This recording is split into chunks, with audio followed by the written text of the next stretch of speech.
করণদিঘির বিডিওকে স্মারকলিপি প্রদান এআইএমআইএম এর। উত্তর দিনাজপুর জেলার করণদিঘি ব্লকে ভোটার তালিকা সংক্রান্ত বিভিন্ন দাবিতে বিডিওর কাছে স্মারকলিপি জমা দিল অল ইন্ডিয়া মজলিস ইত্তেহাদুল মুসলিমিন বা এআইএমআইএম। সোমবার করণদিঘি ব্লক অফিসে সংগঠনের পক্ষ থেকে একটি প্রতিনিধি দল উপস্থিত হয়ে বিডিওর কাছে এই স্মারকলিপি জমা দেয়। সংগঠনের দাবি, যেসব ভোটারদের নাম এখনও ম্যাপিং বা আন্ডার অ্যাডজুডিকেশন পর্যায়ে রয়েছে তাদের দ্রুত চূড়ান্ত ভোটার তালিকায় অন্তর্ভুক্ত করতে হবে।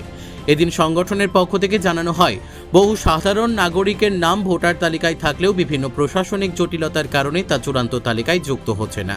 ফলে অনেকেই ভোটাধিকার থেকে বঞ্চিত হওয়ার আশঙ্কায় রয়েছেন। তাই দ্রুত সমস্যার সমাধান করে সমস্ত যোগ্য নাগরিকদের নাম চূড়ান্ত ভোটার তালিকায় অন্তর্ভুক্ত করার দাবিতে করণদিঘি বিডিওর কাছে লিখিতভাবে আবেদন জানানো হয়েছে বলে সংগঠনের পক্ষ থেকে জানানো হয়। এদিন স্মারকলিপি প্রদান কর্মসূচিতে এআইএমআইএম এর একাধিক নেতৃত্ব ও কর্মী সমর্থক উপস্থিত ছিলেন। আমার নাম এমডি মাসিরুল আলম। আমি আজকে এসেছি ব্লকে এসআইআর এর নিয়ে যে সমস্ত নামগুলো বাতিল করা হয়েছে সেই সমস্ত নামগুলোর জন্য মানুষের অধিকারের জন্য এই দাবি নিয়ে বিডিও অফিসে আজকে একটি ডেপুটেশন জমা করলাম।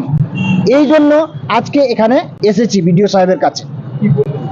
বিডিও সাহেব বললেন যে যেই সমস্ত কাগজ যে জমা করলাম আমরা রিসিভ হিসাবে, সেই সমস্ত কাগজ রিসিভ জমা নিলেন এবং বললেন যে এই সমস্ত এসআইআর এর ব্যাপারটা সম্পূর্ণ ব্যাপারটা জজের হাতে রয়েছে, জজ এটার ফয়সালা করবে। কি চাচ্ছেন আপনি?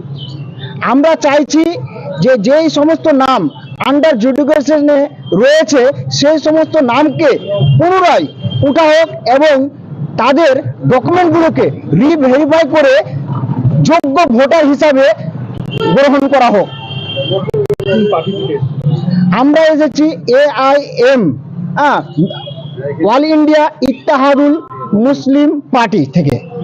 আপনি কি পদে রয়েছেন? আমি ব্লক সদস্য, মেম পার্টির ব্লক সদস্য। আর আপনাদের দাবি যদি না মানা হয় তাহলে?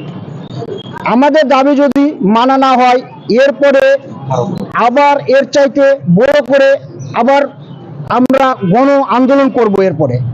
আপনার নাম? আমার নাম করণদিঘি থেকে বিথিকা পালের রিপোর্ট, কুলিক নিউজ।